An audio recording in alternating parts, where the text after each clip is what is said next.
¿Qué tal? Muy buenas noches a cada uno de ustedes. Les doy la bienvenida a esta tercera sesión, este tercer módulo eh, que iniciamos el día de hoy.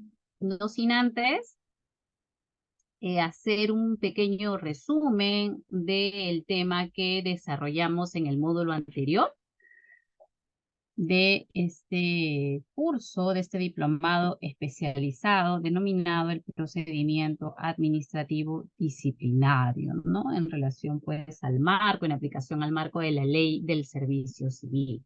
En la sesión anterior, en el módulo 2, desarrollamos todo lo relacionado a la Secretaría Técnica. ¿Quién es el secretario técnico? ¿Cómo es la designación del secretario técnico?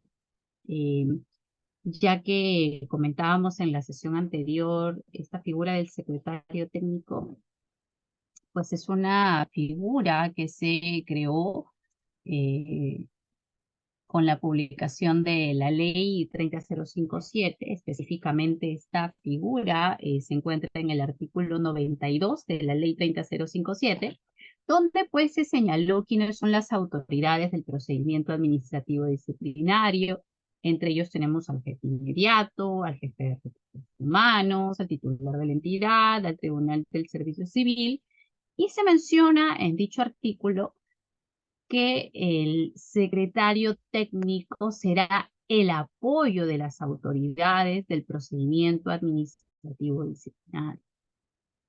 En ese sentido, es que a partir de la publicación, de la entrada en vigencia del régimen disciplinario, es que conocemos la figura del secretario técnico, ¿no? También comentábamos en la sesión anterior que este artículo 92 fue modificado el 6 de marzo del año 2022 con la ley 31433, que modificó dicho artículo en el extremo, que en el caso de gobiernos regionales y gobiernos locales, la designación del secretario técnico se realiza mediante acuerdo de consejo regional o acuerdo de consejo municipal, según corresponda, siendo la designación por 2 años renovables una sola vez y por el mismo plazo, ¿no? En ese sentido se dio la modificatoria del artículo 92.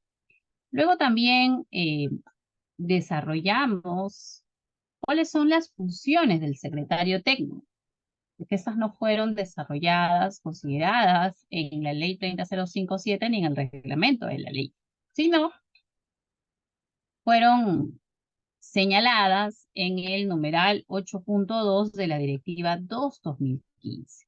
Pues en dicha directiva se establece cuáles son las funciones del secretario técnico, pues entre ellas, recibir las denuncias,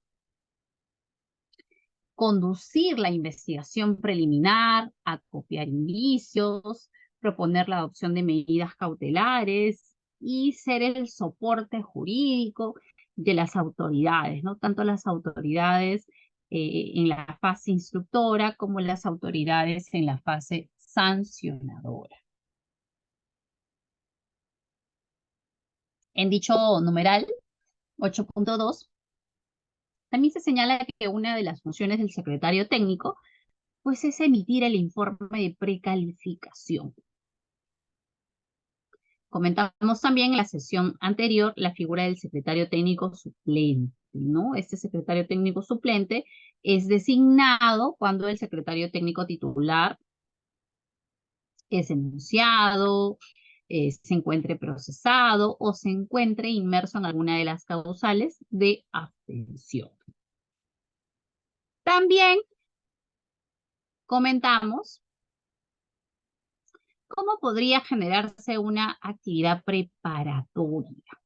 Esta puede ser por una denuncia administrativa, puede ser también por un informe de control emitido por el órgano de control institucional, puede ser porque se ha comunicado, se ha trasladado un reporte interno Y luego hemos visto todas las actuaciones que se pueden realizar en la investigación preliminar que está a cargo del secretario técnico, ¿no? Comentábamos pues que en realidad todas estas actuaciones que se realizan en la investigación preliminar dependería mucho del del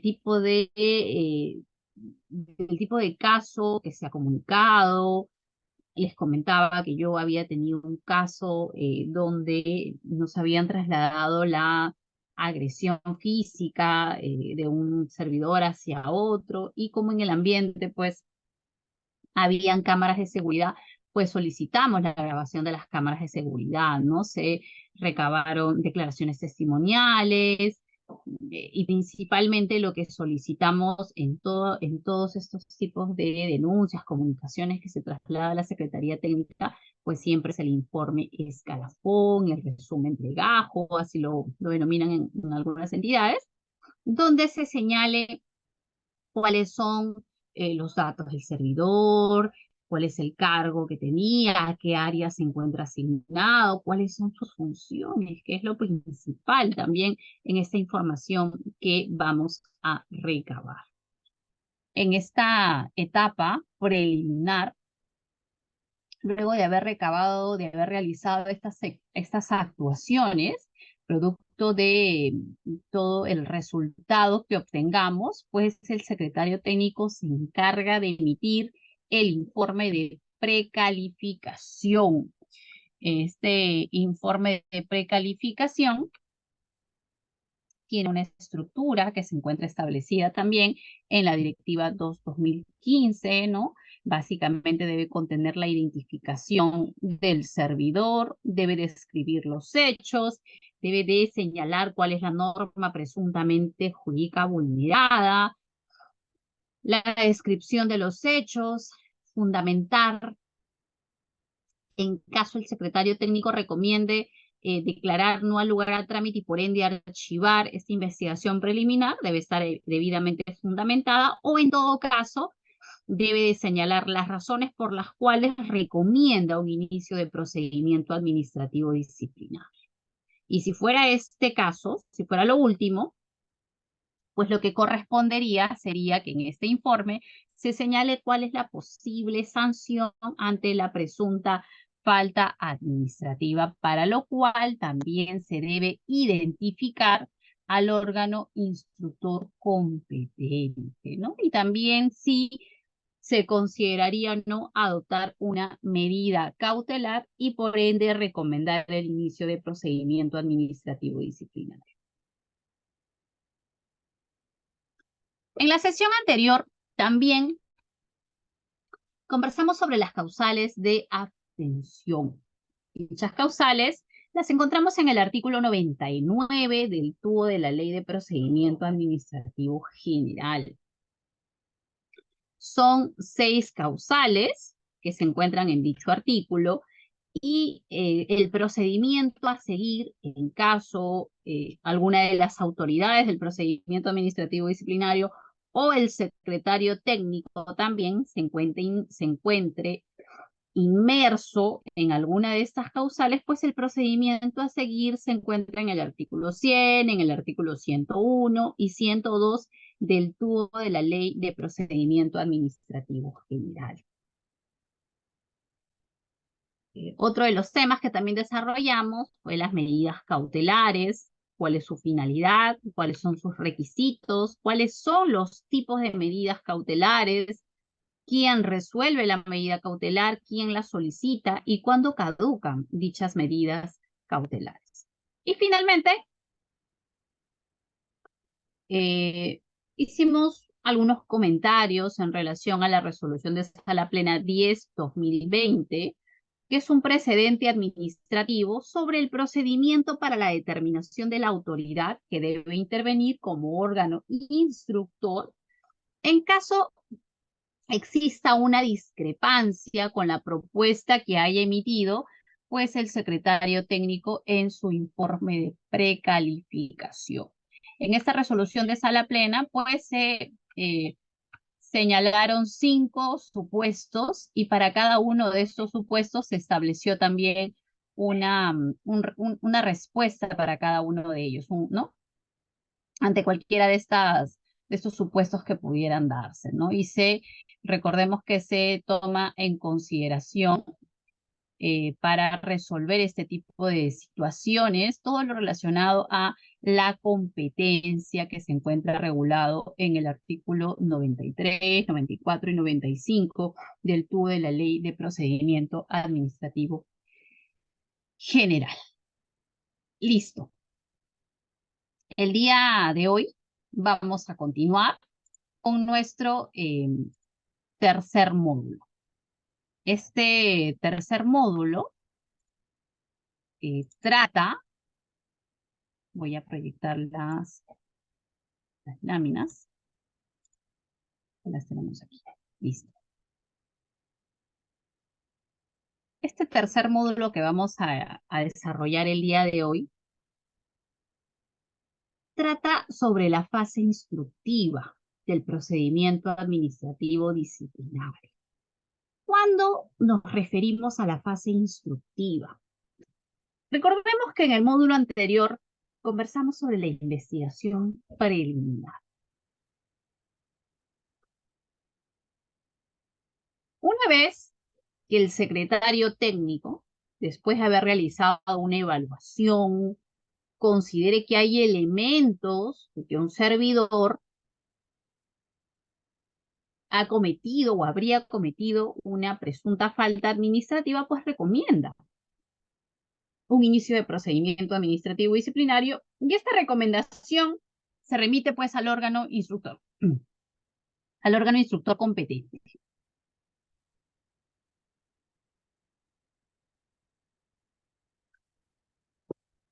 Cuando hace esta recomendación, el órgano instructor evidentemente revisa ese informe de precalificación y si está conforme con ese informe de precalificación, porque recordemos que justamente en la sesión anterior comentábamos si habría algún tipo de discrepancia en relación a lo que se desarrolló en la resolución de sala plena 10/2020. Si no hubiera algún tipo de discrepancia, considera lo que ha señalado, ha fundamentado el secretario técnico,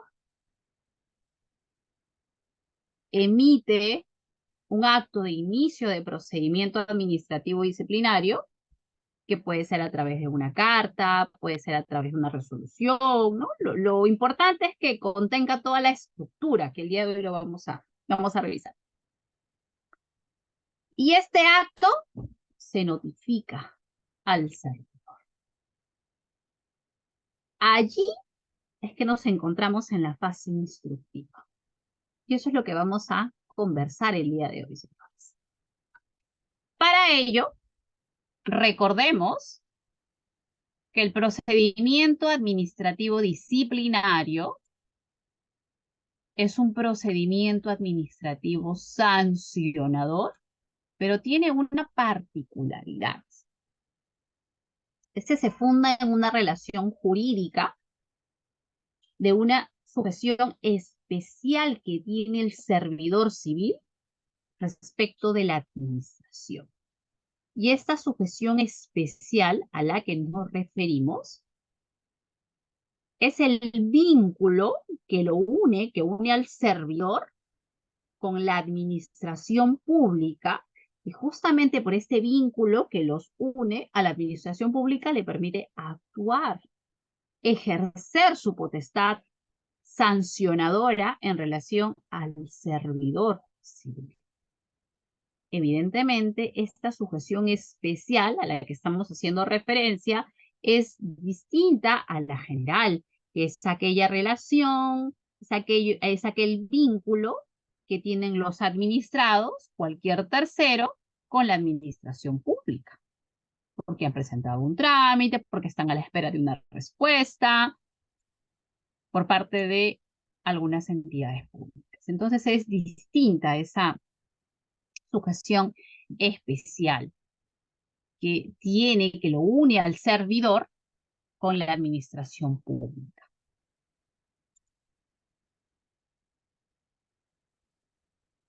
¿Cuál es el ámbito de aplicación del procedimiento administrativo disciplinario?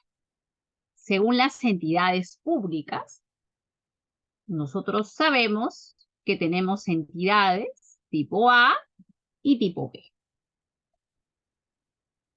Las entidades tipo A son aquellas organizaciones que cuentan con personería jurídica de derecho público, mientras que las entidades tipo B son órganos desconcentrados, son proyectos, son programas, unidades ejecutoras de una entidad tipo A,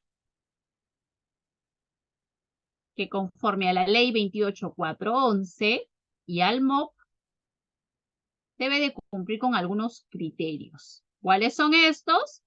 Tener competencia para contratar, para sancionar y despedir. Contar con una oficina de recursos humanos, o la que haga sus veces, con un titular y o una alta dirección, o la que haga sus veces.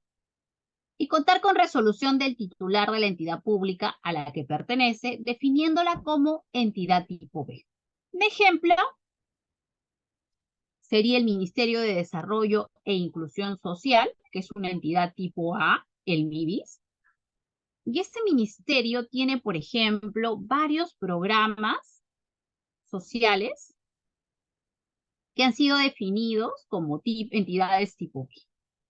¿A qué programas me refiero? Al programa Foncodes, al programa Juntos, al programa Pensión 65, programa Jaliwarma, programa Contigo. Estos programas que han sido definidos como entidad tipo B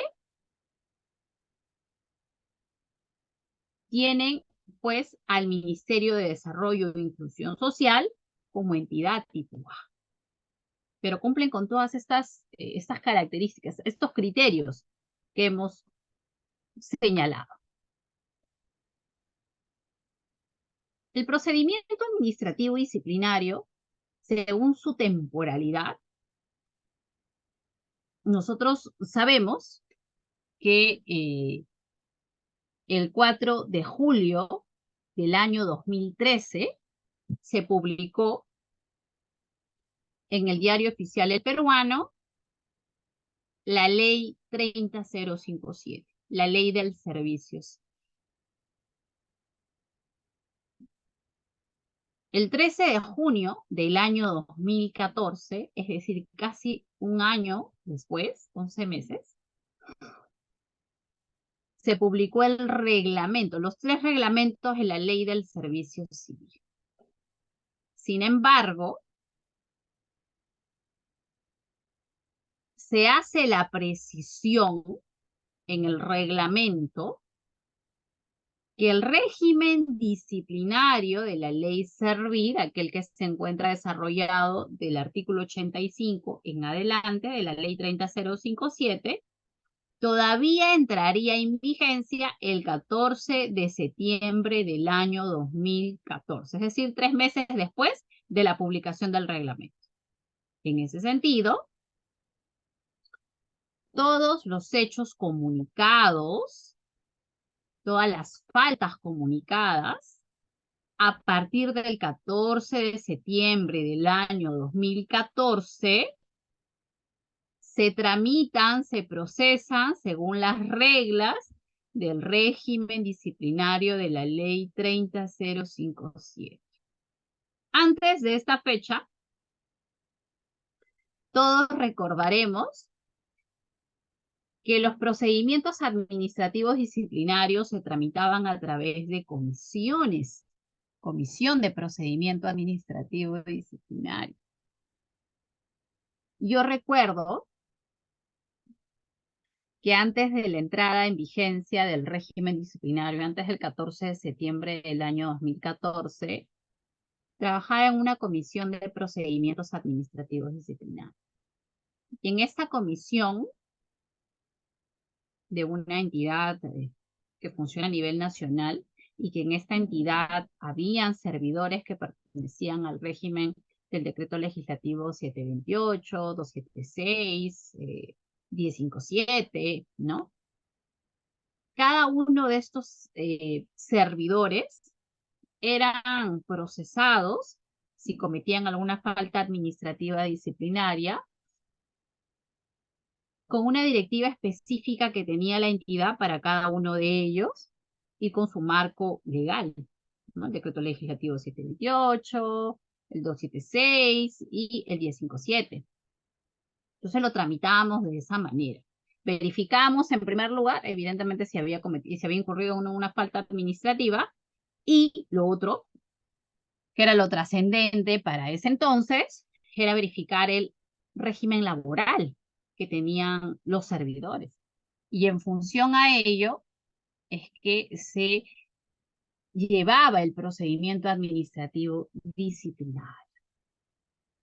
Luego, ya a partir del 14 de septiembre del año 2014, recuerdo que fue un proceso complejo al inicio, ¿no? De adaptar toda esta situación, más aún cuando a partir de esa fecha nos comunicaban presuntas irregularidades, y cambiar esa manera de cómo se procesaban a los servidores por un régimen distinto, ¿no? Ya que este régimen disciplinario regulado por la ley 30057 ha permitido establecer un solo régimen para todos, un solo régimen disciplinario para todos.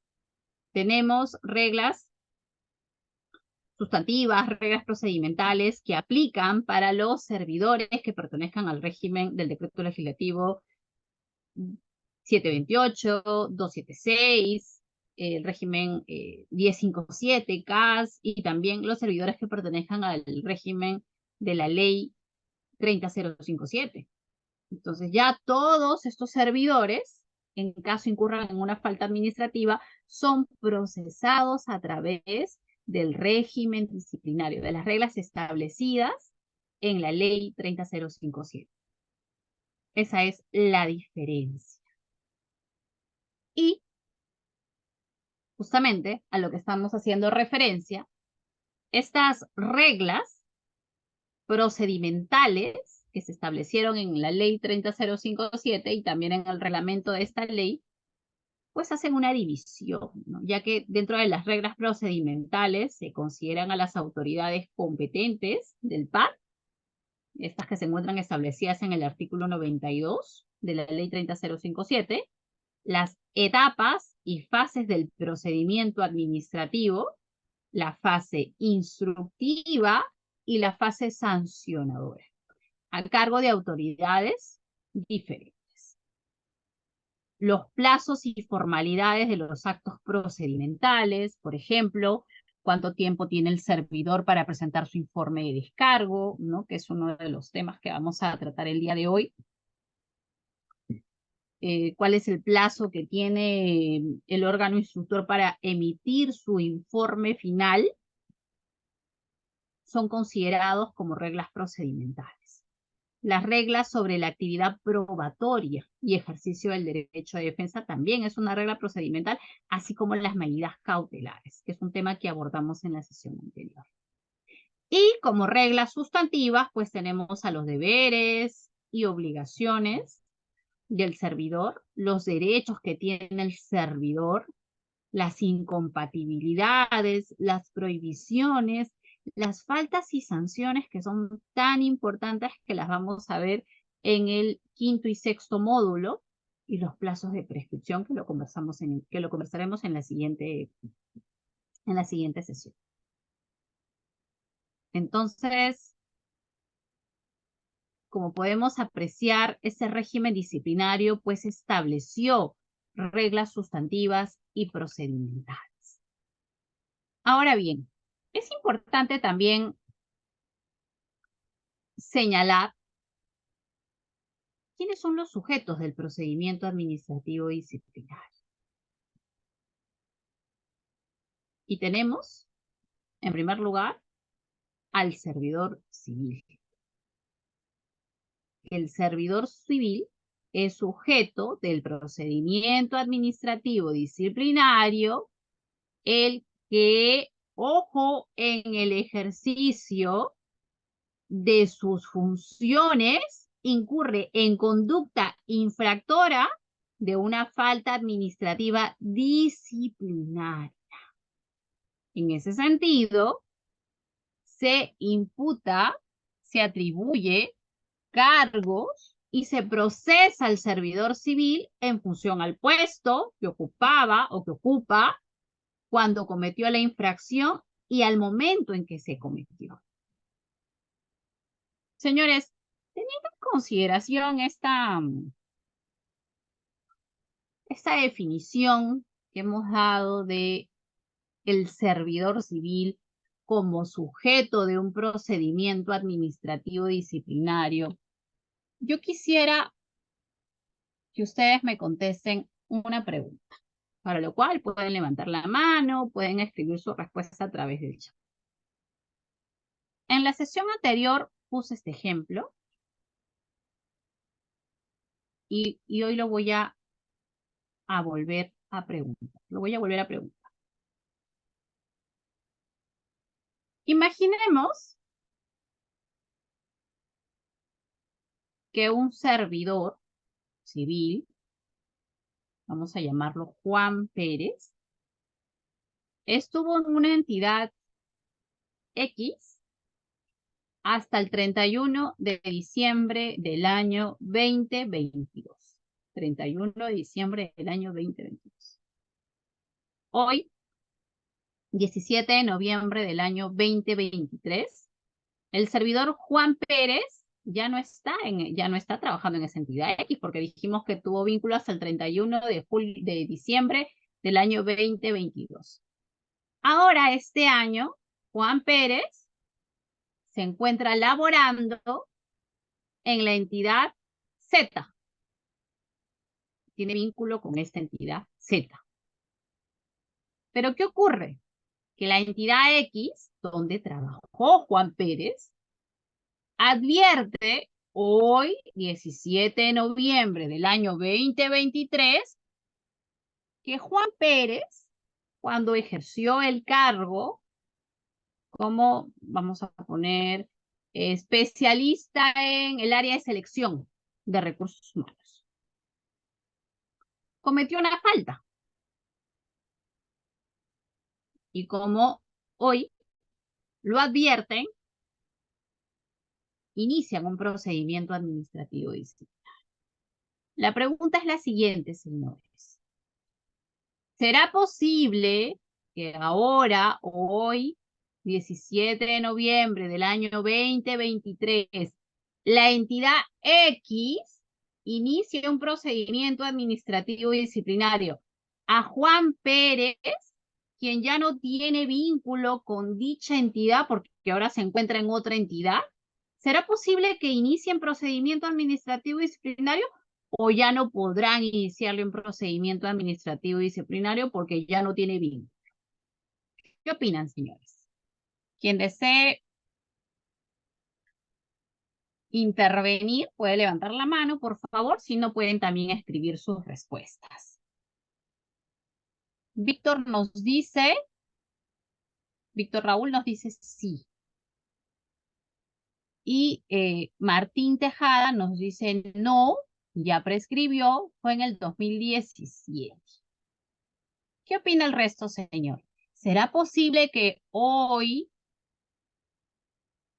17 de noviembre del año 2023, pueda iniciar un procedimiento administrativo disciplinario a Juan Pérez, quien tuvo vínculo con la entidad X hasta diciembre del año 2022? ¿Qué opinan? Recordemos cuál fue la definición que dimos del servidor civil, sujeto a un procedimiento administrativo disciplinario, como sujeto de un procedimiento administrativo disciplinario. ¿Cuál fue el concepto que dimos? Vamos a volverlo a compartir para dar la respuesta.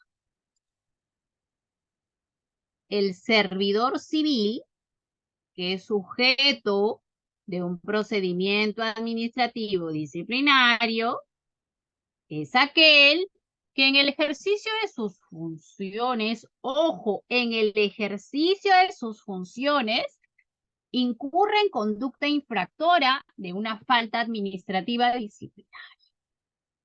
En este sentido, al servidor civil que incurrió en una falta administrativa, se le atribuirá, se le imputará los cargos y será procesado en función al puesto que él ocupa o el que ocupaba en ese entonces, cuando cometió la infracción y al momento en que se cometió. Entonces, ¿cuál sería la respuesta? Que sí es posible iniciar un procedimiento administrativo disciplinario a Juan Pérez hoy, ahora,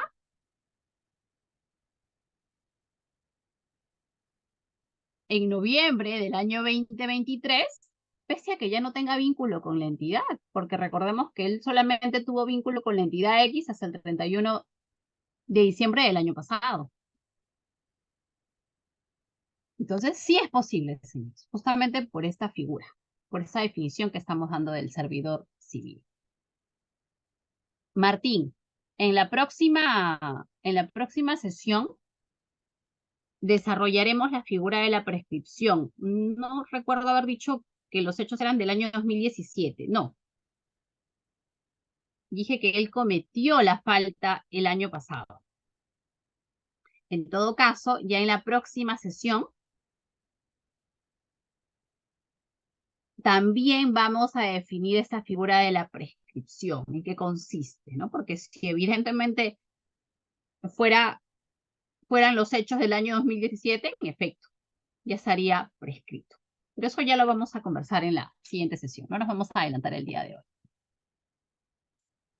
Así que muchas gracias por su gentil respuesta. Entonces vamos a tener en cuenta esta definición del servidor civil como sujeto del procedimiento administrativo disciplinario.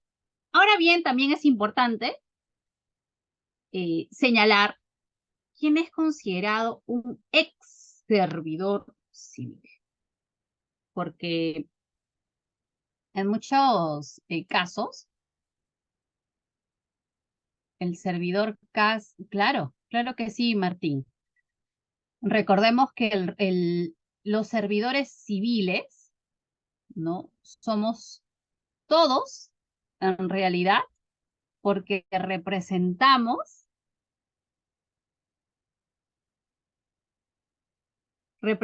a las entidades públicas donde nosotros ejercemos nuestra función. Los que tenemos un vínculo con una entidad pública. Y el servidor que se encuentre bajo el decreto legislativo contratado, tenga un régimen laboral y el decreto legislativo 1057 también es un servidor civil. Ahora bien, ¿quién sería considerado un ex servidor civil?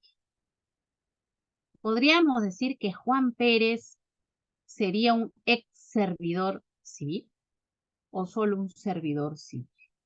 La entidad X, cuando le inicie procedimiento administrativo disciplinario a Juan por la falta que cometió el año anterior, ¿le dará un tratamiento como servidor o como ex servidor? Pues ahora lo vamos a ver. Para que sean considerado un ex servidor, en primer lugar, ya no debe tener vínculo. En primer lugar, primera condición. Segunda condición, un ex servidor, a un ex servidor solamente se le puede considerar como tal por haber incurrido en alguna de estas faltas que se encuentran en el artículo 262 del TUO de la Ley de Procedimiento Administrativo General. representar o asistir a un administrado en algún procedimiento respecto del cual tuvo algún grado de participación durante su actividad en la entidad, por haber asesorado a cualquier administrado en algún asunto que estaba pendiente de decisión durante su relación con la entidad, o por realizar cualquier contrato de modo directo o indirecto con algún administrado apersonado a un procedimiento resuelto con su participación. En realidad, en la práctica, señores, en casi todos los casos, para ser muy honesta, para ser en realidad viendo a la realidad cómo se dan los casos en el día a día, casi todos, las comunicaciones, las denuncias, los reportes que se trasladan a las secretarías técnicas están relacionadas a las faltas que cometieron los servidores en el ejercicio de sus funciones. No por estas situaciones muy particulares en realidad, que solamente son tres infracciones, tres faltas que es posible atribuir a un ex servidor civil, quien ya no tiene vínculo con la entidad y que haya cometido alguna de estas faltas. Solamente si fuera ese el caso, podríamos considerarlo como un ex servidor. De lo contrario, el tratamiento que se le debe dar es el servidor civil.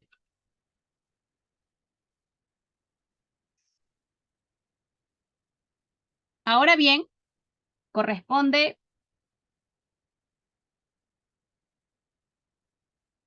desarrollar a las autoridades del procedimiento administrativo disciplinario.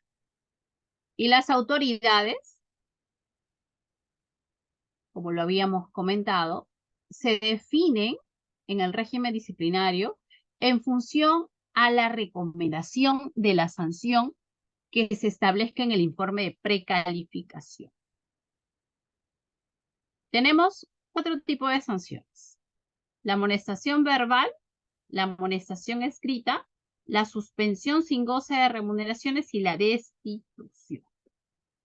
Y las autoridades se determinarán en función a las sanciones administrativas. Por ejemplo, si es una sanción de amonestación verbal, quien sanciona es el jefe inmediato. No voy a tratar el día de hoy sobre las particularidades de cada una de estas sanciones, porque eso lo vamos a tratar en el módulo que corresponde, que es el último. Pero solamente vamos a desarrollar a las autoridades del pacto. En el caso de la amonestación escrita, quien está a cargo de la fase instructora y la fase sancionadora es el jefe inmediato.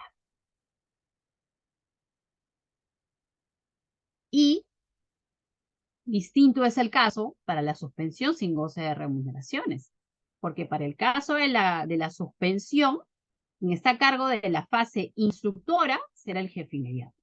Y la fase sancionadora será el jefe de la Oficina de Recursos Humanos. Pero, para el caso de la destitución, ya que es la sanción más grave que existe, para el caso del régimen disciplinario, ojo, la autoridad instructora será el jefe de la Oficina de Recursos Humanos, mientras que la fase sancionadora está a cargo del titular de la entidad. ¿Quién es el titular de la entidad? Según el artículo 4 del título preliminar del reglamento de la Ley del Servicio Civil, ha señalado que el titular de la entidad para efectos del sistema administrativo de la gestión de recursos humanos, se entiende a la máxima autoridad administrativa de una entidad pública, agregando que en el caso de los gobiernos regionales y gobiernos locales, la máxima autoridad administrativa pues es el gerente general en el caso de los gobiernos regionales y el gerente municipal en el caso del gobierno local. Esta información ha sido desarrollada en este informe técnico que hemos adjuntado, hemos señalado aquí, el 513 del año 2021, emitido por la Gerencia de Políticas. Se hizo una precisión respecto al titular de la entidad. Que habían ciertas dudas al respecto. Aquí, por ejemplo, cuando conversamos sobre las autoridades de cada fase, instructora y sancionadora, se hace mención a la oficialización de la sanción, que es la formalización de la decisión de la autoridad administrativa competente de imponer una sanción o de archivarla. Esta oficialización no es un acto donde se imponga una sanción o se archive. Simplemente es un acto de comunicación, de formalización.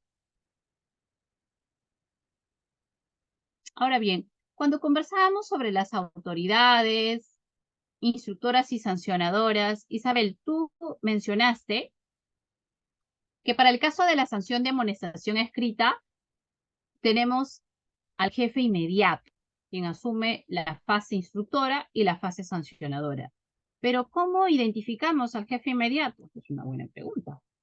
¿Cómo los identificamos? Pues estos se determinarán, porque ya se encuentran establecidos en los instrumentos de gestión de cada una de las entidades.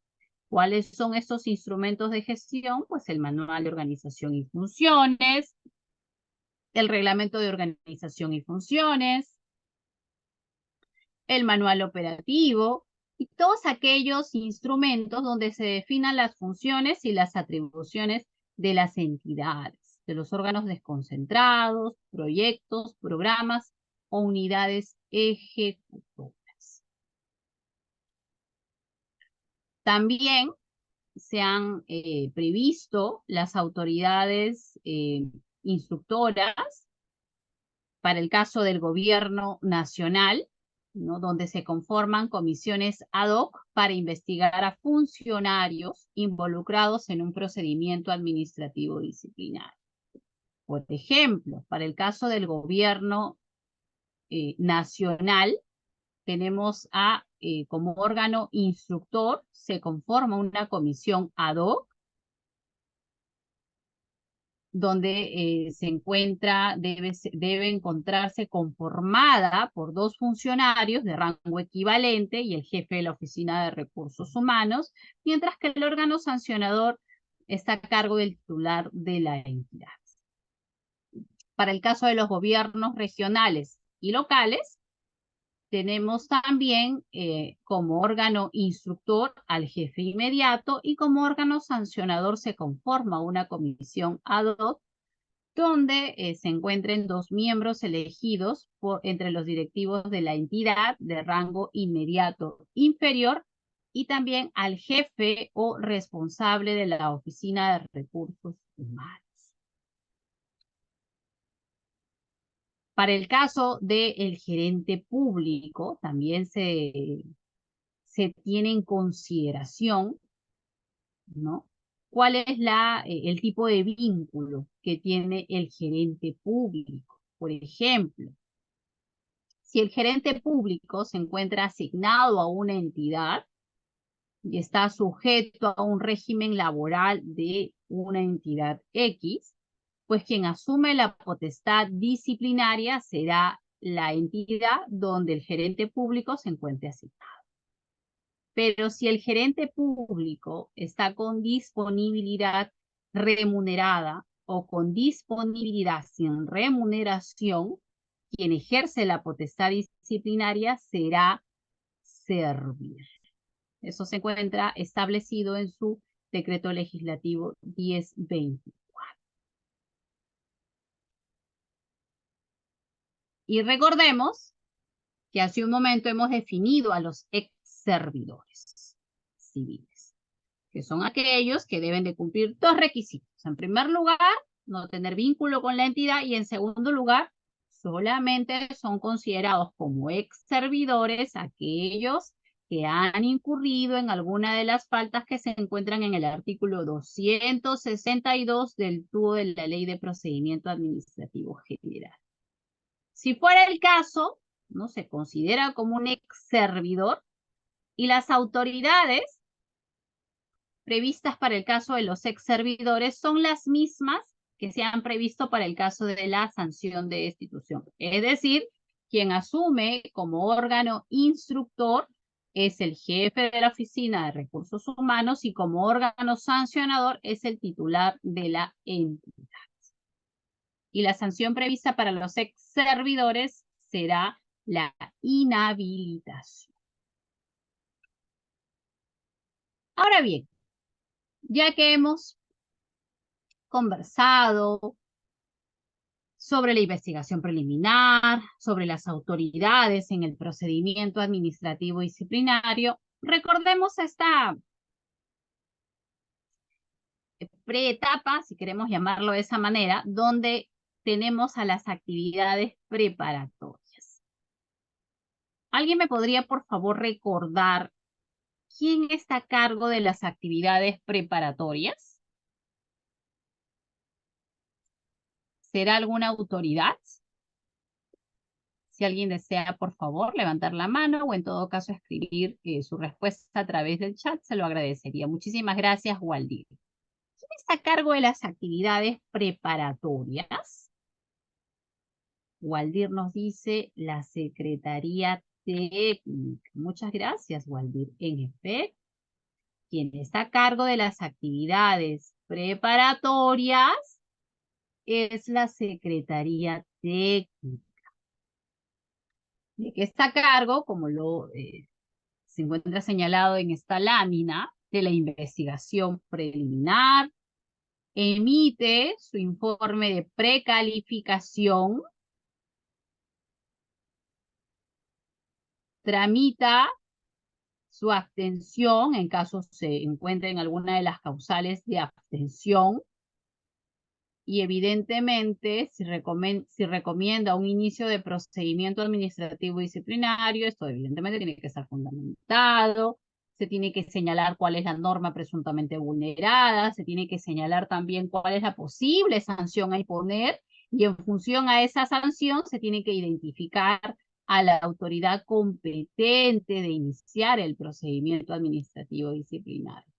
Señores, una pregunta adicional.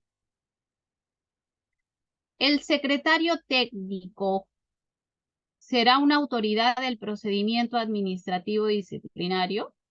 ¿Qué nos dice el artículo 92 de la ley 30057? ¿Qué opina? ¿El secretario técnico será una autoridad del procedimiento administrativo disciplinario o no es una autoridad? ¿Qué opinan ustedes? Waldir nos dice, no, no es una autoridad, solo es apoyo. En efecto, Waldir, estás en lo correcto. Recordemos que el artículo 92, como ya lo hemos mencionado, ha establecido quiénes son las autoridades del procedimiento administrativo disciplinario. Y dicho artículo crea esta figura del secretario técnico como el apoyo, como muy bien lo refiere Waldir, como el apoyo que realiza las autoridades del procedimiento administrativo disciplinario, tanto en la fase instructora como en la fase sancionadora.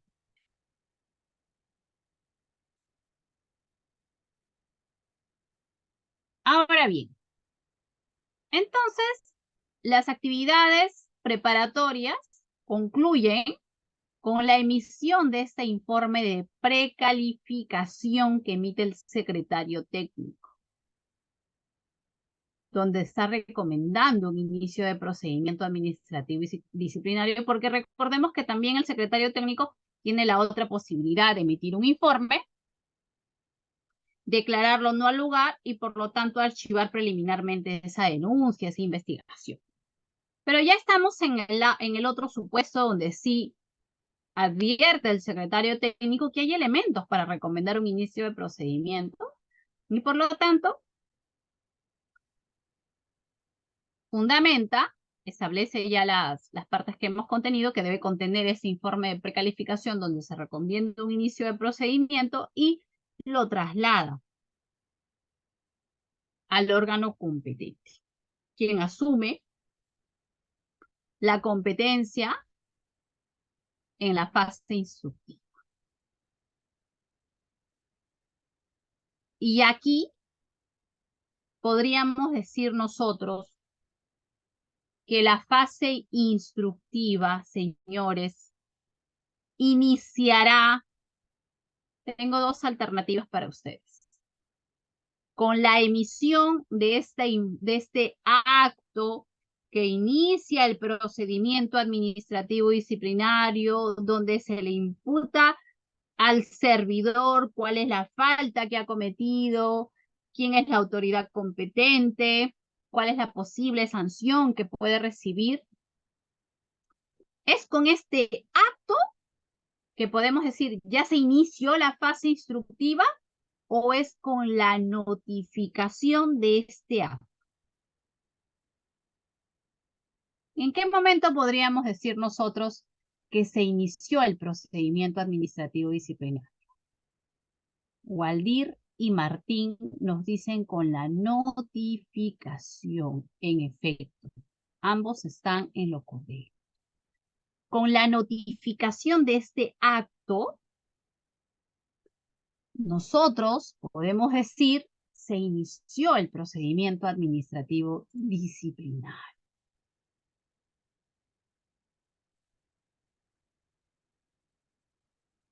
Y luego ya viene lo siguiente, ¿no? Que es la emisión del informe de instrucción, la evaluación del informe de descargo, que ahora lo vamos a ir detallando. Esa lámina pues es un resumen, ¿no? De la fase instructiva, fase sancionadora, cómo concluye la fase sancionadora y ya luego viene en segunda instancia también cómo se resuelve en caso de apelación o de reconciliación. Entonces, hemos referido que este inicio de procedimiento administrativo disciplinario se da con la notificación debida de este acto de inicio de procedimiento administrativo disciplinario.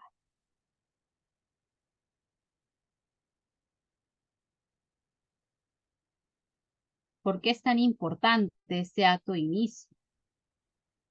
Porque al canalizar de una manera correcta, debida, esta imputación de cargos, esta acusación que se realiza al servidor, pues evidentemente el servidor va a poder ejercer su derecho de defensa, va a poder defenderse correctamente de lo que le están atribuyendo, de esa falta que le están atribuyendo, donde se refiere que él sería presuntamente responsable por haber cometido una falta administrativa. Entonces, este acto donde se inicia el procedimiento administrativo disciplinario que se da como inicio con la notificación, evidentemente tiene que estar sustentado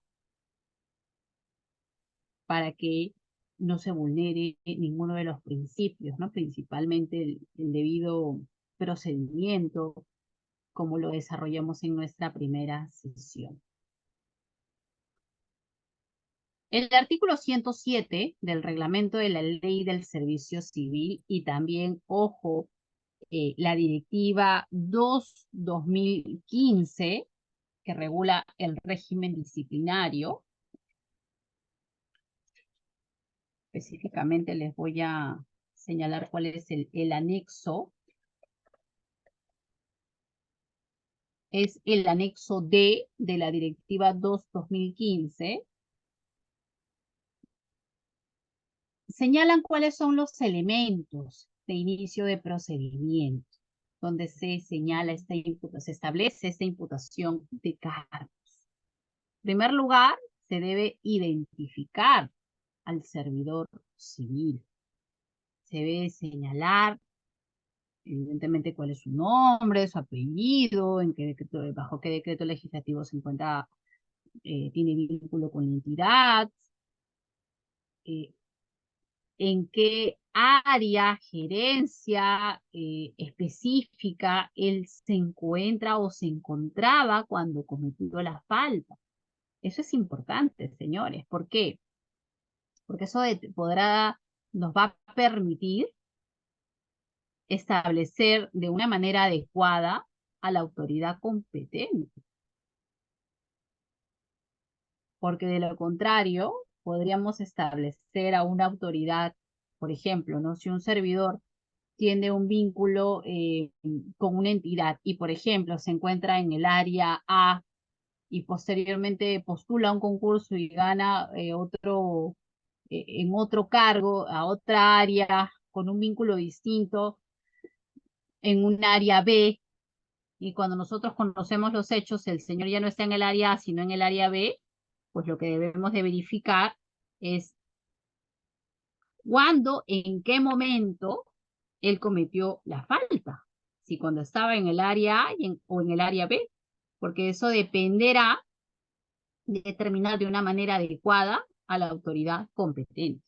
Por eso es importante la identificación del servidor. También, otro de los elementos es la imputación de la falta. Se debe describir los hechos que configuran la falta en la que habría incurrido el servidor. ¿Cuál es la norma jurídica presuntamente vulnerada? En la quinta sesión vamos a conversar sobre los tipos de faltas que se encuentran establecidas en la ley 3005, en el régimen disciplinario en general. Porque les comentaba la vez anterior que tenemos, perdón, faltas leves, faltas graves y muy graves. Entonces vamos a hacer una diferencia entre este tipo de faltas. ¿Y cuál es la norma jurídica presuntamente vulnerada? Martín, muy buenas noches. ¿Tienes una pregunta o comentario? Sí, buenas noches. ¿Me escucha, doctora? Eh, Su audio está apagado. A ver, Sí, me escucha correctamente, ¿cierto? sí, ahora sí, correcto. Ya. Sí, una pregunta. Cuando se habla de la imputación, dos preguntas en realidad. La primera es la siguiente. Cuando se habla de la imputación de la falta, de acuerdo al artículo 107 que ha señalado, dice, se entiende que esta imputación de la falta, o sea, la falta de servidor, tiene que estar relacionado con el ejercicio de sus funciones, ¿es correcto? Eh, eh, en- Puede ser que hayan situaciones que sean difíciles de tipificar, ¿no? Se me ocurre, por ejemplo, el caso de un servidor que trabaja en una entidad y que aparentemente asesora a un administrado, pero no en un tema de su función de él, o sea, un tema que él no haya visto directamente, pero el administrado es administrado de su institución, de su entidad. Entonces, ahí no sé si se tipificaría bien que ha cometido una falta en el ejercicio de funciones, porque la asesoría que le brinda al administrado no está relacionado directamente con alguna función o algún tema que el funcionario ve en su entidad, pero sí es un administrado de su entidad. Esa es la primera pregunta, ¿no? ¿Cómo se tipificaría ahí la falta? Y el otro caso es, ¿qué pasa si el funcionario renuncia y se va al sector privado, por ejemplo, ¿no? Se va a un sector privado y cuando se hace el informe de precalificación, se determina que la sanción correspondería a una suspensión, por ejemplo, ¿no? Eh, Ahí la persona ya no está en el sector público, está en el sector privado. ¿Cómo encajaría ahí la sanción si ya no se le puede suspender esto? ¿Podría aclarar esos puntos, doctora? Muchas gracias. Claro que sí, Martín, con mucho gusto. Interesante ambas preguntas que has realizado. Y en efecto, como tú muy bien lo has referido, en algunas situaciones resulta complejo establecer cuál es la función específica, ¿no? Por ejemplo, me adelanto un poco al módulo 5, sí, donde vamos a conversar sobre las faltas. Hay una falta que se encuentra en el literal D del artículo 85, que es la falta de la negligencia en el ejercicio de las funciones. ¿Qué ocurre con esta falta?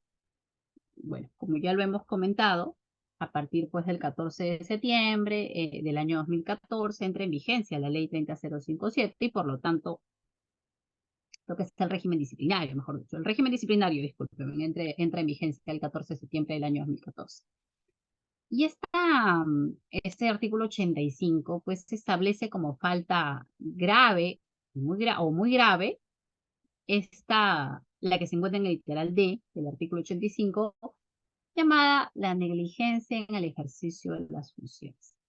Ya anteriormente, me refiero, antes del 1 de abril del año 2019, cuando nosotros tipificamos la negligencia en el ejercicio de las funciones, pues señalamos, Juan Pérez fue negligente porque no cumplió con su función X.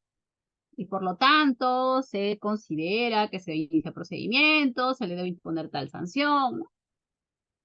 No se hacía o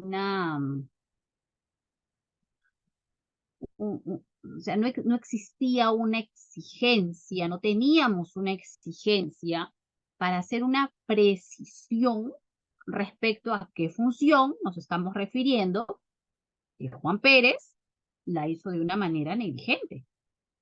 Sin embargo, el 1 de abril del año 2019 se publicó en el Diario Oficial del Peruano la resolución de Sala Plena 1/2019, donde justamente hacen referencia a esta falta, a la negligencia en el desempeño de las funciones. Y es allí, o a partir de esa fecha en adelante, se exige a todas las entidades que cuando vayan a imputar la falta de negligencia en el desempeño de las funciones, ojo, la falta a la que se encuentra en el literal D del artículo 85, nosotros, o sea, las entidades, tienen que necesariamente señalar en qué instrumento de gestión, ROF, MOF, RIS, el RIT, se encuentra esta función que nosotros estamos estableciendo que Juan Pérez la ha cometido de manera negligente. Eso a partir del 1 de abril del año 2019. Pero solo hacían referencia a esos instrumentos de gestión de la entidad. Es más, incluso también, ya posteriormente, no lo dicen expresamente en la resolución de Sala Plena, pero ya posteriormente incluso se permitía también, por ejemplo, tener en consideración un documento interno, evidentemente emitido por el jefe a cargo, el jefe inmediato de este servidor, donde le había dado una función relacionada a sus funciones, por decirlo así, puntualmente, ¿no? Usted, Juan Pérez, es responsable, por ejemplo, si fuera un servidor a cargo de selección, de remitir, ¿no?, estos legajos, estos expedientes de selección al área del archivo, por ejemplo. Pues también es posible considerar este memorando donde se señalaba cuál era esa función específica que se le había dado a Juan Pérez para tipificarlo como negligencia en el desempeño de las funciones. Sin embargo, como solamente nos quedamos en instrumentos de gestión emitidos por la entidad, pues faltaba en realidad, no teníamos esa posibilidad, por lo menos en una resolución de sala plena, en un precedente, para remitirnos a las normas generales, ley de contrataciones, por ejemplo, las funciones del secretario técnico, que por cierto están en la directiva 8.2 de la directiva 2/2015, que ya hemos revisado en la sesión anterior. Y esto trajo como consecuencia que este año, toda esta información yo se las voy a brindar, no se preocupen, en el módulo 5, cuando veamos las faltas, se emita la resolución de sala plena 1/2023. ¿Y qué se establece en esta resolución de sala plena? Que también la negligencia en el desempeño de las funciones, esta falta, la que se encuentra en el literal D del artículo 85, pueda remitirse a una norma general, como la ley de contrataciones, como la directiva 2/2015, y un ejemplo que desarrollan en esta resolución de sala plena es justamente la figura del secretario técnico, porque estas funciones del secretario técnico no se encuentran establecidas en ningún instrumento de gestión de las entidades, sino se encuentran expresamente en el numeral 8.2 de la Directiva 2/2015. En ese sentido, señores, cuando nosotros tipifiquemos la falta de negligencia en el desempeño de las funciones, lo que se debe de verificar es que se hayan remitido, ojo, se hayan remitido a ese instrumento de gestión o, en todo caso, a esas normas generales. No es tan sencillo atribuir negligencia en el desempeño de las funciones si no se hace este ejercicio, si no se cumple con esta exigencia. ¿Por qué? Porque tanto en la resolución de sala plena 1/2019 como en la 1/2023 se señala que en caso las entidades no cumplan con esta exigencia, que evidentemente es de carácter obligatorio, ambos precedentes, se vulneraría el principio de tipicidad, el principio de legalidad que conversábamos en la primera sesión. Y por lo tanto, señores, si nosotros vulneramos el principio de tipicidad, el principio de legalidad, y yo, entidad, inicio un procedimiento administrativo disciplinario sin cumplir con estos precedentes, la pregunta es la siguiente, señores. ¿Qué principio se vulneraría además? Yo le estaría dando, yo como entidad, le estaría dando todas las herramientas para que el servidor pueda ejercer su derecho de defensa, pueda defenderse. ¿Será posible eso o se vulneraría algún principio adicional de los que ya hemos comentado? Del principio de legalidad y el principio de tipicidad. ¿Qué otro principio se vulneraría si no cumpliríamos además con estas exigencias de ambas resoluciones? Muchas gracias, Martín. Con el principio del debido procedimiento, señores. Recordemos que uno de los derechos que se encuentran incluidos dentro del principio del debido procedimiento es el derecho de defensa. Las entidades tienen que darle al servidor, tienen que otorgarle al servidor civil todas las herramientas que sean necesarias para poder ejercer adecuadamente su derecho de defensa. De lo contrario, no podrían ellos defenderse adecuadamente porque no sabrían por qué razón las entidades le imputan negligencia en el desempeño de las funciones si no les han dicho a qué función se refiere. Entonces, coincido contigo, Martín, que no existen en todos los casos, ¿no? No existen en todos los casos estas funciones específicas de repente, no para atribuir dicha falta. Y ahí viene pues la labor del secretario técnico, ¿no? Porque si tenemos una falta que es atípica, pues no podríamos evidentemente recomendar un inicio, ¿no? De procedimiento administrativo disciplinario, porque no olvidemos que la base del procedimiento administrativo disciplinario son los principios que no podemos vulnerar. Eso es en relación a tu primera pregunta, estimado Martín. En relación a tu segunda pregunta, sobre este servidor que primero se encuentra en el sector eh, público, luego renuncia y va al sector privado. Tu pregunta es interesante porque me dices, ya Isabel, lo encuentran responsable, lo sancionan. ¿Y cómo se ejecuta esa sanción? ¿Se podrá ejecutar? No, no, señores, no se puede ejecutar.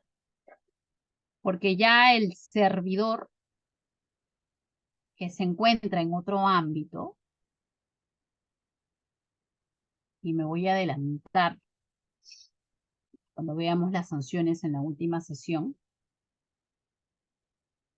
no podrán ejecutarse. Porque ya la entidad ya no tiene vínculo con la entidad. Esa sería la respuesta, estimado Martín. Listo. Vamos a continuar entonces con... sí, Martín, ¿tienes otra pregunta o comentario? Te escuchamos. Sí, y si y la sanción fuera grave para una inhabilitación, esa sí se podría ejecutar, ¿no? ¿Es cierto? Estás en lo correcto, Martín. Si fuera una suspensión sin goce de remuneraciones, efectivamente no podría cumplir su ejecución. Ojo, sí se inscriben, ¿no? Se inscriben en el Registro Nacional de Sanciones contra Servidores Civiles. Esa sí se escribe. Claro, pero evidentemente si ya se traslada al sector privado, pues no tendría ningún efecto la suspensión, ¿no? Pero en el caso de la destitución, les adelanto que esta, al ser la sanción más grave, la sanción de destitución funciona de esta manera. Es una sanción principal, la destitución, ¿no? Pero esta sanción tiene una sanción accesoria, que es la sanción de inhabilitación. Y esta inhabilitación, ojo, producto de una, disculpen, hay un par de micrófonos encendidos, les pido que por favor lo apaguen, muchas gracias. Vamos a silenciarlo, si no. Listo. Aquí también vamos a silenciarlo.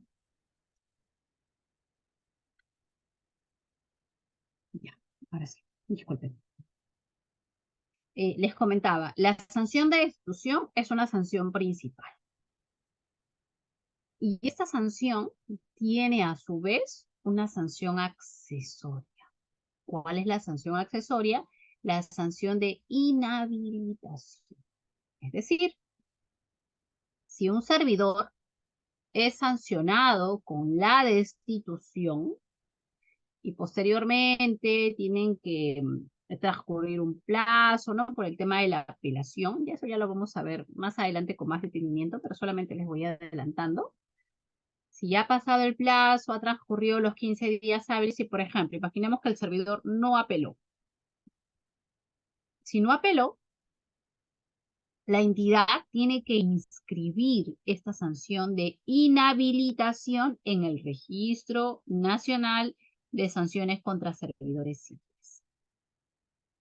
¿Y por cuánto tiempo, Isabel, por cuánto tiempo este servidor será inhabilitado? por 5 años, señores. 5 años. Es la sanción más grave, evidentemente, que existe en el régimen disciplinario. Listo. Martín, te Sí, escuchamos. disculpe, una preguntita más.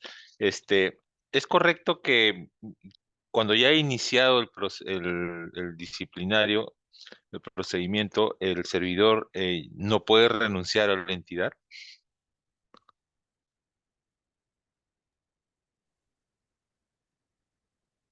Tiene algunos impedimentos, pero no aplica para todos los casos. Por ejemplo, cuando se adopta una medida cautelar, solamente para esos casos, el servidor no puede ni salir de vacaciones, ni renunciar. Pero para los otros casos, sí, sí. Por eso te decía, solamente para este caso particular de las medidas cautelares. Para los otros casos, no hay ningún impedimento para ello. Vamos a continuar ahora sí con los elementos del acto de inicio. Otro de los elementos que se debe de considerar en este acto de inicio es la medida cautelar, en caso corresponda, si es un caso grave. Ya hemos conversado en la sesión anterior en qué consiste la medida cautelar. Recordemos que es una medida excepcional que debe cumplir con ciertos requisitos para adoptar.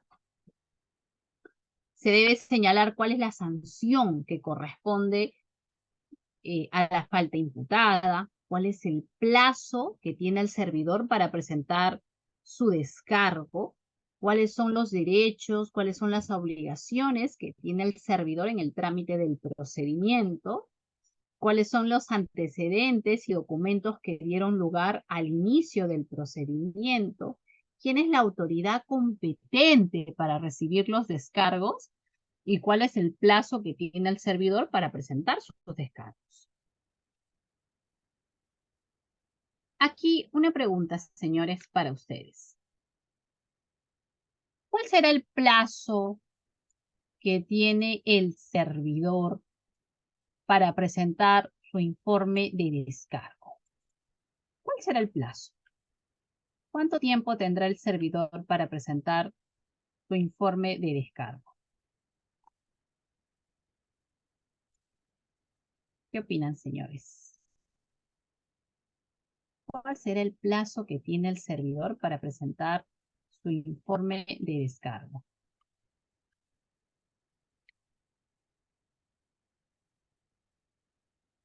Ajá, correcto. El plazo que tiene el servidor para presentar su informe de descargo es el plazo de 5 días hábiles. Ahora bien, ¿qué ocurre si el servidor no puede presentarlo en 5 días hábiles? Imaginemos que me inician procedimiento, yo ya no estoy trabajando en la entidad, de repente estoy en otra entidad y pues no cuento con esa información que me resulta necesaria para ejercer mi derecho de defensa. ¿Puedo solicitar un plazo adicional? Claro que sí, puedo solicitar. Solicito un plazo adicional. Este pedido es evaluado por la autoridad competente a cargo de la fase instructora y tiene un plazo de 3 días para contestarme, ¿no? Si está de acuerdo o no en otorgarme este plazo adicional. En caso no conteste, se entiende que se ha dado una renovación automática por el mismo plazo que se me otorgó inicialmente, 5 días. Se da una renovación automática. Ahora bien, respecto al inicio de procedimiento administrativo disciplinario, ¿cuáles han sido las principales causas de nulidad del inicio del procedimiento administrativo disciplinario de acuerdo al Tribunal del Servicio Civil? Una de las causas, por ejemplo, consiste en imputar una infracción de una norma que no es aplicable al servidor civil. Otra de las causas es sancionar sin acto de inicio. Sancionar por infracciones que no han sido incluidas en el acto de inicio. E iniciar un procedimiento administrativo disciplinario sin el informe de precalificación emitido por el secretario técnico. Yo les comento que en el año 2016, cuando revisaba en ese entonces, porque ahora todavía lo sigo haciendo constantemente, las resoluciones del tribunal, ya se revisaba las resoluciones del tribunal para ver la casuística en realidad, ¿no? ¿Por qué razón se declaraban nulas algunas sanciones y por qué también algunos actos de inicio? Y había un programa social, el programa FUNCODES, que había sancionado a diferentes servidores de la entidad, pero este acto de sanción, esta resolución de sanción, si bien es cierto, tenía un acto de inicio, una resolución de inicio, no se habían emitido los informes de precalificación porque no existía una secretaría técnica en el año 2016. Posteriormente ya crearon su secretaría técnica, ¿no? Pero sí hay situaciones reales como las que les comento, ¿no? Entidades como estas que sancionaban sin que se contara con un secretario técnico y por lo tanto no había sido emitido el informe de precalificación emitido por quien corresponde, que es el secretario técnico. Entonces, estas son una de las principales causas por las cuales se declara la nulidad del inicio de procedimiento administrativo disciplinario. Por lo tanto, el Tribunal del Servicio Civil resalta que las entidades deben necesariamente imputar al impugnante alguna de las faltas previstas en la norma con rango de ley o en el reglamento de la ley. No basta con hacer referencia únicamente al incumplimiento de la función prevista en algún instrumento de gestión o norma interna de la entidad. Y la tipificación de las faltas debe ser prevista de manera expresa por norma con rango de ley. ¿Quién asume la competencia para iniciar? Evidentemente la autoridad competente. ¿Quién determina esa autoridad competente? Pues el secretario técnico en su informe de precalificación. Una vez que emite el secretario técnico ese informe de precalificación donde ha considerado recomendar un inicio de procedimiento administrativo disciplinario, pues la autoridad, si considera que, o sea, si está de acuerdo con ese informe de precalificación, emite su acto de inicio de procedimiento, con lo cual se notifica, y ya con esto podríamos decir que se da por iniciada la fase instructiva.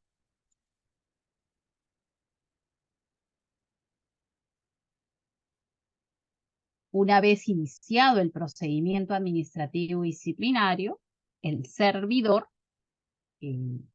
inmerso en un procedimiento administrativo disciplinario, tiene acceso al expediente, a la documentación que se produzca en esta fase.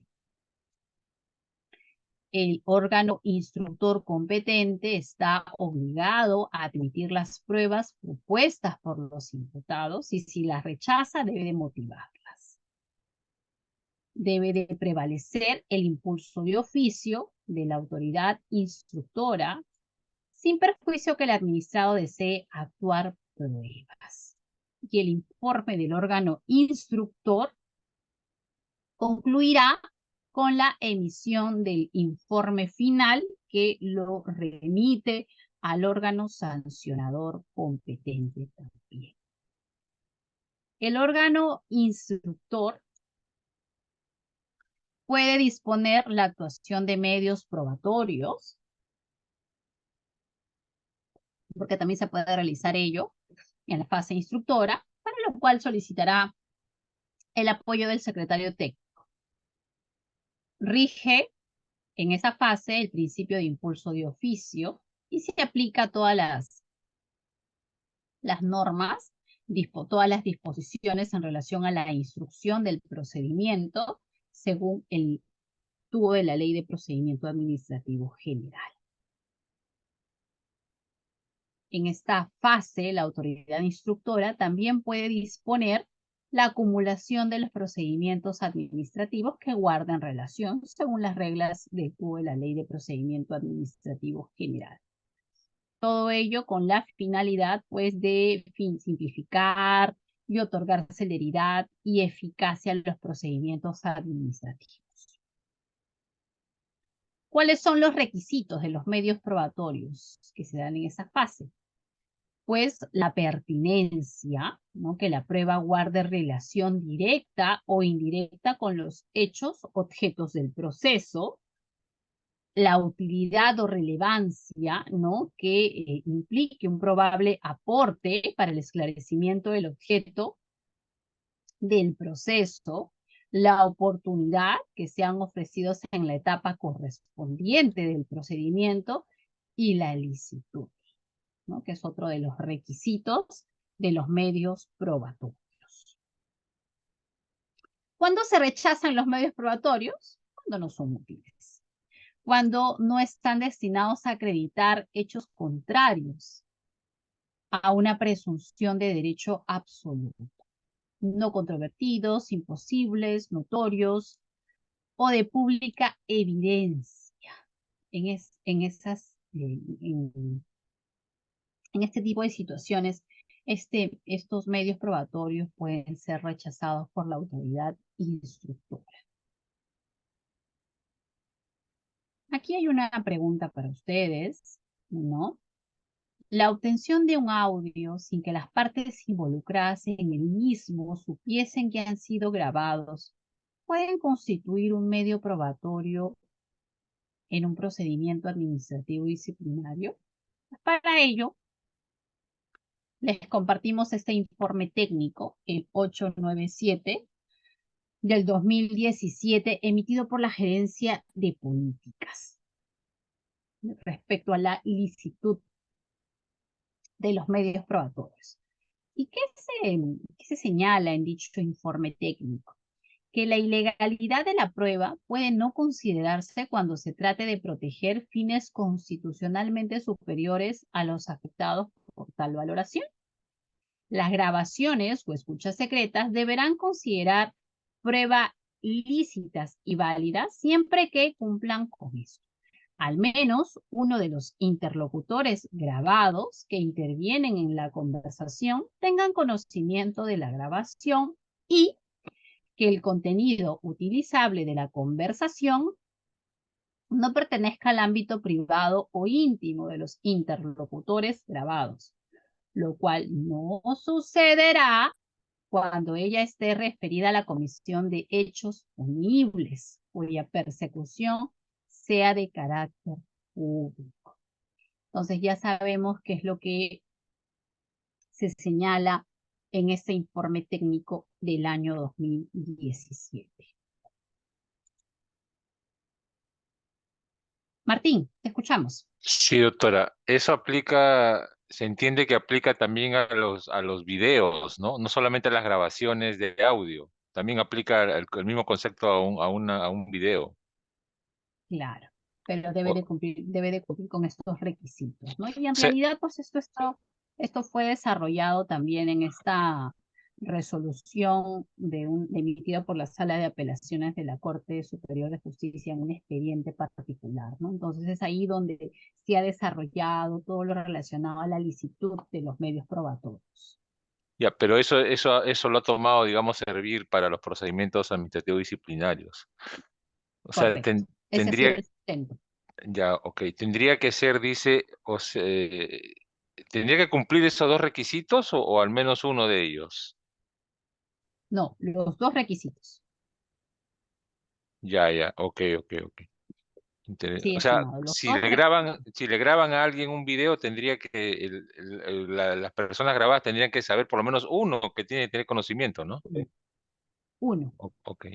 uno de los interlocutores grabados interviene, no es que tenga conocimiento, interviene en esta conversación No, y pero que en el este caso contenido, en el caso de una grabación, en el caso de una grabación, por decir, se graban a dos personas, un ujú, tercero graba a dos personas, y estas dos personas no desconocen que los están grabando por claro, ese tercero. O sea, eso sería una prueba ilícita, ¿no? claro, porque y no es, aquí estamos hablando de que uno de los que está involucrado está siendo grabado, uno de ellos, no un tercero. Ah, ok, correcto. Sí, Gracias. estimado. Entonces sí hay que tener bastante,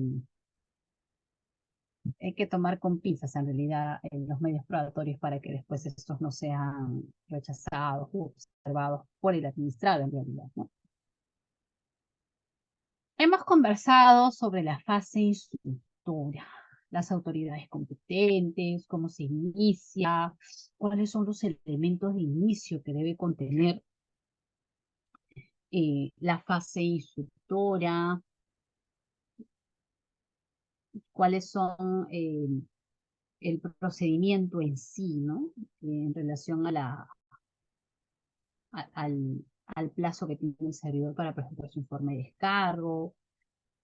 Y en el año 2020 se emitió una resolución de sala plena que es la 11/2020, que es un precedente administrativo también sobre la coherencia o correlación entre la imputación realizada en la instauración del procedimiento administrativo disciplinario y la sanción como garantía del derecho de defensa de los servidores públicos.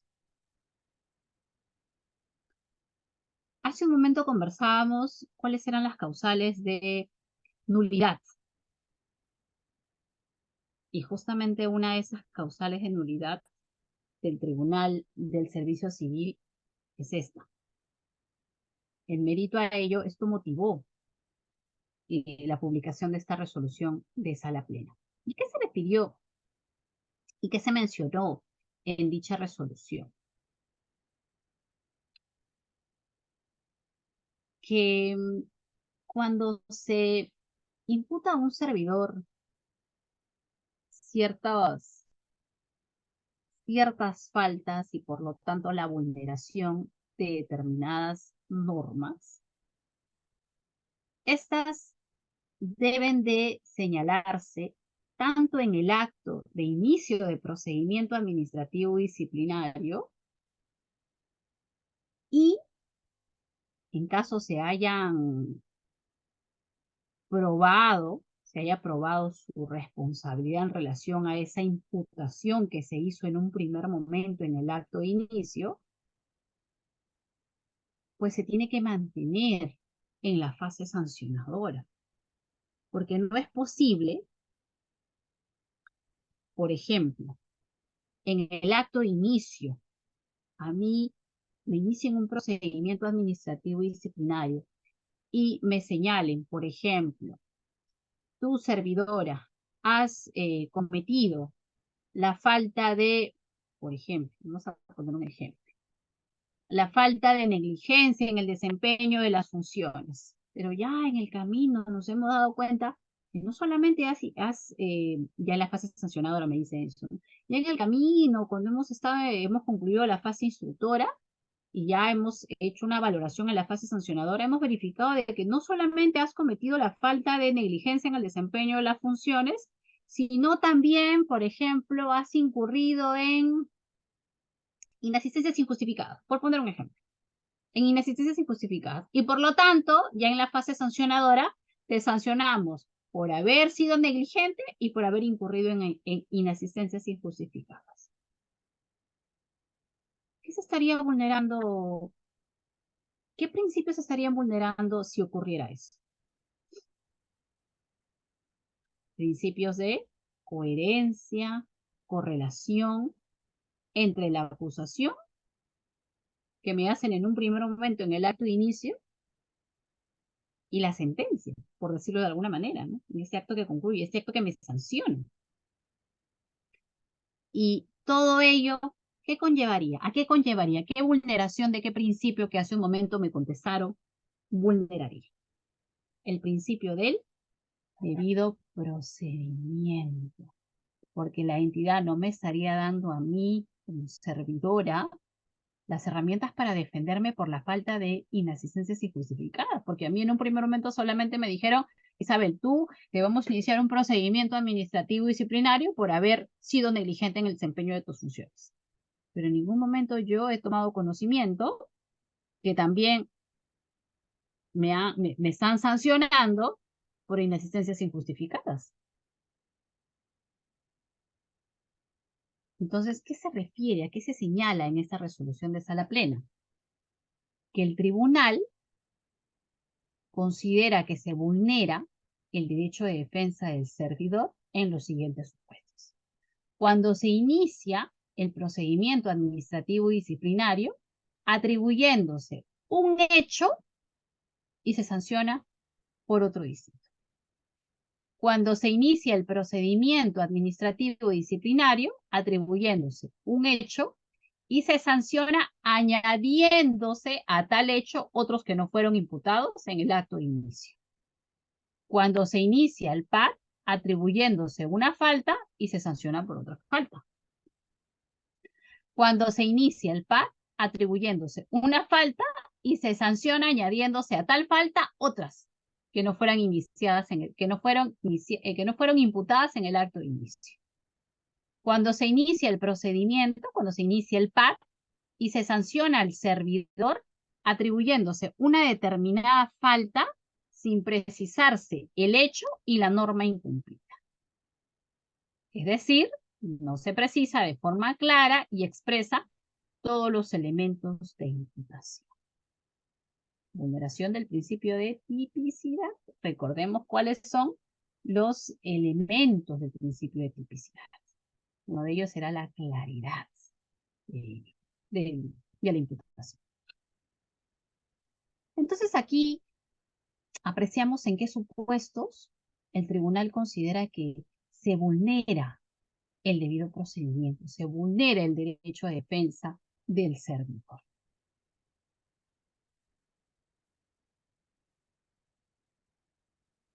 Y hace una distinción en cuanto a los hechos y en cuanto a las faltas. ¿Qué refiere en cuanto a los hechos? Que en caso de descubrirse, ojo, porque también puede darse dentro del procedimiento administrativo disciplinario, no decimos que no es posible, porque sí puede darse esta situación. En caso de descubrirse otro hecho relacionado con el hecho inicialmente imputado al servidor y el mismo agrave la sanción propuesta inicialmente, porque recordemos que toda esta imputación no se recomienda en el informe de precalificación y no agrave la sanción propuesta, corresponderá que se comunique al servidor tal circunstancia, ampliando los cargos imputados en el acto de inicio, con la finalidad que ejerza su derecho de defensa. B. En caso de descubrirse otro hecho relacionado con el hecho inicialmente imputado, pero que el mismo agrave la sanción propuesta, pues aquí sí corresponderá que se declare la nulidad de este acto de inicio de procedimiento administrativo disciplinario y que se disponga un nuevo inicio. ¿Por qué? Porque las autoridades van a cambiar, señores. Recordemos que para el caso de la suspensión tenemos al jefe inmediato como órgano instructor y al jefe de recursos humanos como órgano sancionador. Pero como en el segundo supuesto en cuanto a los hechos, si la sanción se agrava y, por ejemplo, correspondería a una destitución, las autoridades son distintas. Quien está a cargo de la fase instructora será el jefe de recursos humanos y el titular de la entidad estará a cargo de la fase sancionadora. Es por eso que se debe declarar la nulidad de este acto de inicio. Y en caso de descubrirse un nuevo hecho pasible de imputación, corresponderá que se inicie otro PAD. En cuanto a las faltas, en caso de considerarse que se debe variar la calificación de la falta, que en un primer momento se imputó, sin que llegue a agravarse el tipo de sanción, corresponderá que se comunique al servidor la variación de la calificación jurídica de la falta para que ejerza su derecho de defensa. En caso de considerarse que se debe variar la calificación jurídica de la falta inicialmente atribuida, y por lo tanto también se agrave el tipo de sanción, corresponderá que se declare la nulidad de ese acto que se inició y se vuelva a disponer el inicio con las autoridades competentes. Entonces, se debe tener en cuenta todos estos supuestos, según la resolución de Sala Plena 11/2020. Finalmente, debe tenerse en cuenta que los vicios de nulidad que se presentan en los PARs traen como consecuencia no solamente la determinación de responsabilidades, evidentemente, de las autoridades competentes, sino también pues el retraso. Esto podría generar de alguna manera que pueda darse la figura de la prescripción y es lo que se debe evitar, ¿no?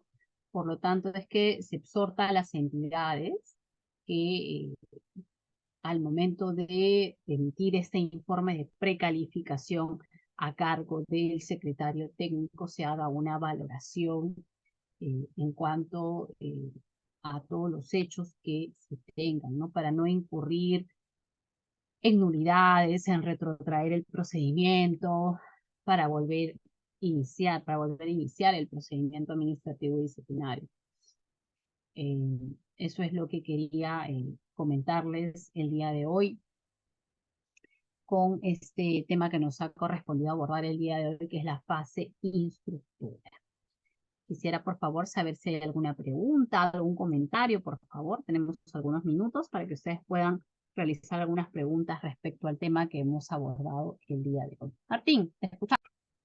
Sí, doctora. Mi pregunta no va relativamente sobre algún tema que ha estado clarísimo la exposición de hoy día, sino en el sentido de que eh, esta tercera clase usted la va a colgar en el aula virtual, porque yo no he tenido acceso a la segunda, no sé por qué motivo, no sé si habrá colgado la segunda, porque la segunda no puedo verla en mi aula virtual. Quería preguntar si la había colgado ya y esta la va a colgar también. No te preocupes, Martín, gracias de todas maneras por tu inquietud. Entiendo que las clases, todo el material está colgado en el aula virtual. En todo caso, voy a hacer las coordinaciones de todas maneras para que ello se dé, ¿no? Para que todos tengan acceso al material, ya que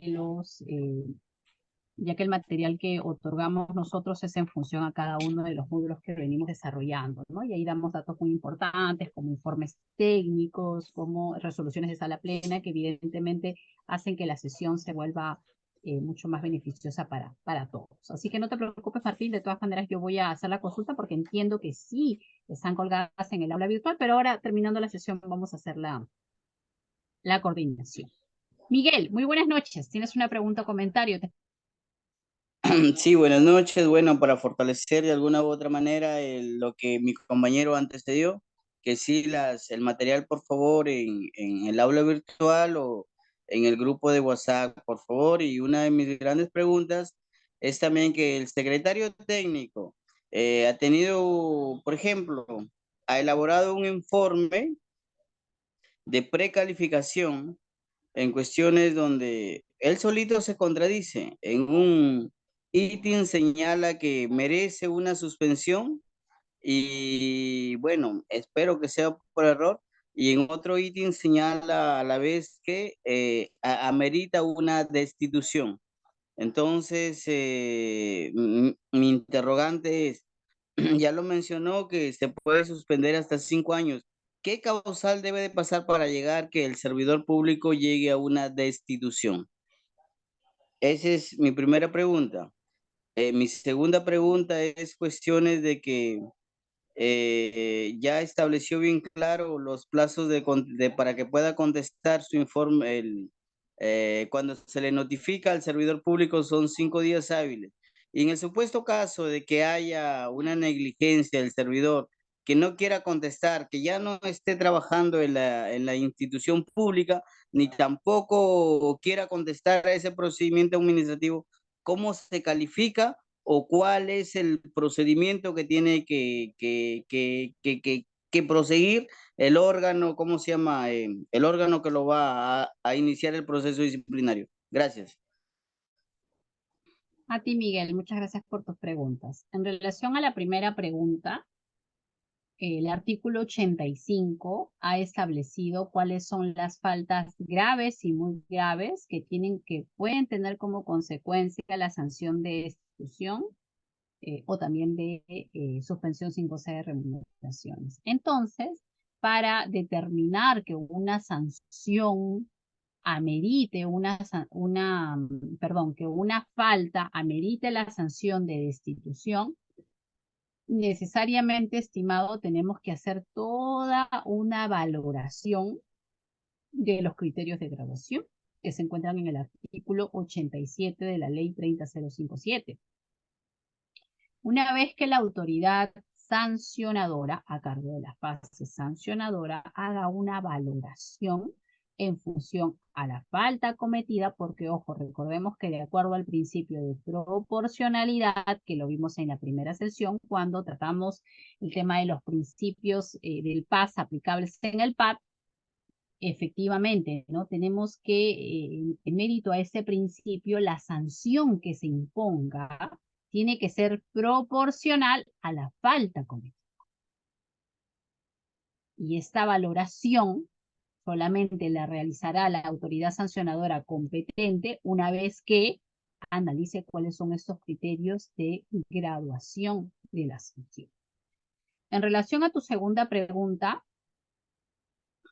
estimado Miguel, el servidor efectivamente tiene el plazo de 5 días hábiles para presentar su informe de descargo, plazo que podría pedir que se prorrogue, ¿no? Se les puede dar 5 días adicionales más. Y si el servidor no presenta su informe de descargo, la autoridad instructora, con el informe de descargo o sin el informe de descargo, emite su informe final. Lo emite y lo dirige al órgano sancionador competente. Hace una valoración de repente de las actuaciones que ha realizado en esta fase instructora, y así tenga el descargo o no, igual emite una opinión, una recomendación y lo remite al órgano sancionador competente. Muchas gracias, Miguel. ¿Alguna pregunta o comentario adicional? Martín, te escuchamos. Sí, doctora. Hemos visto en la clase de hoy día que el procedimiento inicia con la notificación del informe de precalificación, ¿correcto? Esta notificación, quería ver ese detalle. ¿Es correcto que se tiene que dar en el domicilio RENIEC de la persona que se le va a iniciar el procedimiento? Porque hay casos en que al procesado o al funcionario se le entrega inclusive hasta la mano en el centro de labores, ¿no? Pero entiendo que debe ser en su domicilio RENIEC. Y si es así, vamos a suponer en un caso extremo que el notificado o el funcionario tenga pues una dirección RENIEC en un pueblito en la frontera, en las 3 fronteras entre Brasil, Colombia y Perú, a 10, a 10 días en Pequepeque, por decirlo, por los ríos amazónicos. O sea, van a tener que ir hasta ese lugar a notificarlo, ¿es correcto? Si no, no se consideraría bien notificado, ¿no, doctora? Estimado Martín, en realidad la notificación es un tema sensible, es un tema importante dentro del procedimiento administrativo disciplinario, y las reglas que aplicamos en el régimen disciplinario en cuanto a la notificación son las reglas que están previstas en el artículo 21 del TUO de la Ley de Procedimiento Administrativo General. En este artículo 21 se establecen los supuestos para notificar, porque en efecto, ¿no? Si notificamos a un servidor que tiene vínculo con la entidad, evidentemente el servidor ha señalado un domicilio al momento de iniciar su vínculo con la entidad y en ese domicilio se tendrá que ser notificado, porque recordemos que también hay muchos servidores que de repente por esa cuestión laboral, ¿no? Justamente porque ingresan a una entidad específica, alquilan de repente una habitación, un espacio, un domicilio, un lugar donde está de repente cerca a la entidad y ese domicilio es declarado en la entidad una vez que inicia pues su vínculo, ¿no? Entonces es allí donde debe ser notificado, ¿no? Para lo cual también hay supuestos, ¿no? Cuando van a notificar, no lo quieren recibir, cuando van la primera vez y no encuentran a nadie, pues seguimos todo el procedimiento que tenemos que se encuentra establecido en el artículo 21 del TUO de la Ley de Procedimiento Administrativo General. Muchas gracias, Martín, por tu pregunta. ¿Alguna pregunta o comentario adicional?